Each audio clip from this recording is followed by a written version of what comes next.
Non. On plonge dans d'autres nouvelles économiques et on va parler d'un géant américain qui est au cœur d'une tempête.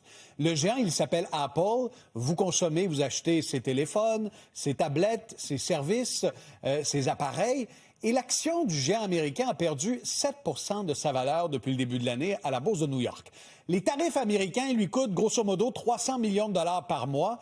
Et Apple se prépare à dévoiler son nouveau téléphone, son iPhone 17. La date a été dévoilée aujourd'hui. Ça va se passer le 9 septembre prochain. Et l'iPhone, c'est la vache à lait d'Apple. On va en parler avec notre collaborateur expert en intelligence artificielle et en technologie. Stéphane Ricoul est à mes côtés. Bonsoir, Stéphane. Bonsoir, Pierre-Olivier. Es-tu client d'Apple? Déclaration d'intérêt? Non, tu ne l'es pas. Ça fait 18 ans qu'Apple a lancé son iPhone. L'action d'Apple, à l'époque, valait 3 $. Elle vaut aujourd'hui, 227 $. C'est une augmentation qui aurait permis à quelqu'un d'investir 500 $ puis d'en avoir plusieurs dizaines de milliers à l'heure actuelle. Mais les difficultés, elles s'accumulent pour Apple qui a peut-être du mal avec l'innovation par les temps qui courent. Oui, je ne sais pas si on peut dire qu'Apple est en perte de vitesse, mais on peut au moins dire qu'Apple est en perte de rythme. Parce que, ça, il nous avait habitués. Tu parles de rendement de l'action, là. Le pourquoi, c'est qu'il nous avait habitués à chaque année, Steve Jobs notamment, à arriver avec une innovation, une technologie de rupture qui repoussait très loin la compétition. Apple était tout le temps en avance. Pas seulement un petit appareil photo meilleur d'année en année. Là. Donc là, le iPhone 17 qui sort le 9 septembre prochain, c'est un bon appareil, là, c'est bien. Mais on est loin de ce que la compétition offre aujourd'hui, et notamment en termes d'intégration de l'intelligence artificielle.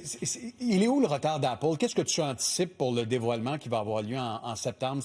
C'est un téléphone qui va peut-être être en arrière de ceux... Il va manquer quelque chose. Il va manquer quelque chose. Il va manquer quelque chose dans ce téléphone-là. Il va manquer quoi? Il va manquer un Siri dopé à l'intelligence artificielle, tout simplement. Un genre de chat GPT intégré dans le téléphone. C'est le jour où l'intelligence artificielle va être vraiment notre interface pour l'ensemble de nos usages. Le cellulaire, avec une intelligence artificielle de dernier cri, va avoir une avance considérable par rapport au cellulaire qui n'aura pas ce genre d'intelligence artificielle-là. Tu avais raison de dire que Apple a carburé, en fait, la croissance d'Apple carburait à l'innovation.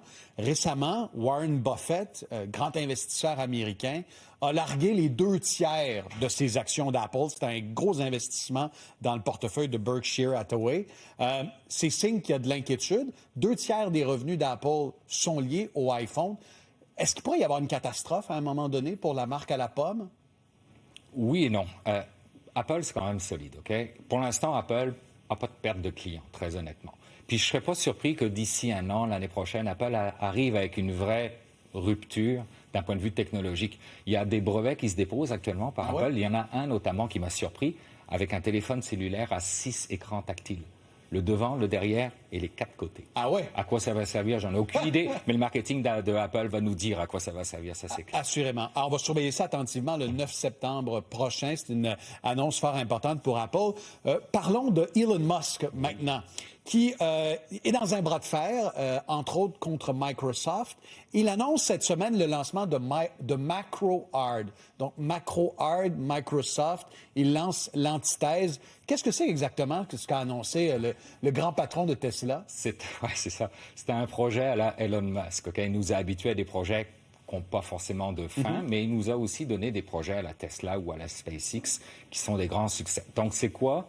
En fait, Elon Musk veut regarder si sa propre intelligence artificielle est capable de recréer ce que les outils bureautiques de Microsoft font, mais en automatisant au complet les tâches grâce à l'intelligence artificielle. Donc, pour nous donner une idée, ce qu'il veut faire, c'est qu'on a un fichier Excel, puis qu'on puisse, par exemple, le programmer en un claquement de doigts? Bien, encore plus simple que ça, en automatisant complètement les tâches que l'on fait dans Word ou dans Excel. En fait, ce que Elon Musk veut faire, c'est vous créer à tout le monde un collègue numérique qui va faire les choses à votre place. Un assistant. Oui, qui va apprendre de vos habitudes, de comment est-ce que vous travaillez, puis qui va pouvoir générer des choses. Microsoft, c'en est un autre géant, Stéphane, qui a investi, entre autres, dans ChatGPT et sa maison mère OpenAI. Est-ce que Microsoft aurait raison, par exemple, de craindre cette annonce d'Elon Musk? Bonne question.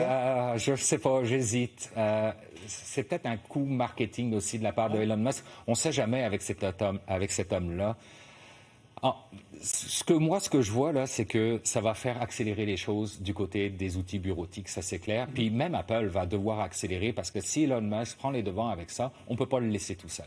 Donc ça va y avoir un changement de paradigme là-dessus qui va forcer tout le monde à pousser la machine de l'innovation. C'est incroyable comment ça va vite. Hein? Je termine avec ça, Stéphane. Tu es expert en intelligence artificielle. Tu travailles pour une firme qui s'appelle Vauban. Comment réussis-tu à suivre le rythme de l'évolution technologique liée à l'IA dans ton travail? Mais c'est ça l'avantage de travailler pour une firme qui est spécialisée en intelligence artificielle comme Vauban, c'est que j'ai des collègues. Okay. J'ai des collègues qui sont spécialisés là-dedans de se tenir à jour sur les innovations technologiques. Bon, je te remercie, Stéphane. On aura l'occasion de se reparler et assurément lors du dévoilement du nouveau téléphone du géant à la pomme, Apple. Merci beaucoup. Merci.